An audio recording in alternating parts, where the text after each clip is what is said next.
नागपंचमी हा सण जवळ आला असल्यामुळे फलटण शहरात व तालुक्यात युवक मोठ्या संख्येने पतंग उडविण्याचा छंद जोपासत असताना दिसून येते। यामध्ये मोठ्या प्रमाणावर पतंग उडविण्यासाठी चायना मांजाचा वापर सर्रासपणे केला जात असल्याचे पाहावयास मिळते। खरं तर चायना मांजा वापरणे हे अतिशय धोकादायक आहे। यापूर्वी चायना मांजामुळे अनेकांना आपला जीव गमवावा लागला आहे। त्यामुळे पतंग उडवित असताना चायना मांजा वापरणे कायद्याने मोठा गुन्हा आहे। तरी देखील काही पतंगप्रेमी हा चायना मांजा वापरत असताना यापूर्वी आढळून आले आहेत। यंदाच्या वर्षी पतंग उडवित असताना चायना मांजा वापर करणाऱ्यांवर जरब बसावी, फलटण शहर पोलीस ठाण्याच्या माध्यमातून फलटण शहरात चायना मांजा वापरणाऱ्यांवर ड्रोनच्या सहाय्याने नजर ठेवली जाणार आहे। जर कोणी चायना मांजा वापरताना आढळल्यास त्याच्यावर तात्काळ गंभीर स्वरूपाचे गुन्हे दाखल केले जाणार असल्याची माहिती फलटण शहर पोलीस ठाण्याचे पोलीस निरीक्षक हेमंत कुमार शहा यांनी दिली आहे।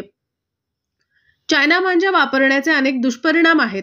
यामध्ये प्रामुख्याने या मांजामुळे मान, हात किंवा शरीराच्या इतर भागावर खोलवर जखमा होतात। त्याचबरोबर दुचाकी स्वार पादचाऱ्यांचे गळे कापले गेल्याचे अनेक प्रसंग घडले आहेत। त्याचबरोबर हवेत उडणाऱ्या पक्ष्यांना चायना मांजा अडकून अनेक वेळा त्या पक्ष्यांचे पंख, गळा कापला जाऊन त्यांचा मृत्यू देखील ओढवला असून तसेच चायनीज मांजा हा जैविकरित्या विघटनशील नसल्यामुळे पर्यावरणाला खूप मोठा धोका निर्माण होऊ शकतो, कारण या मांजाचे विघटन लवकर होत नाही।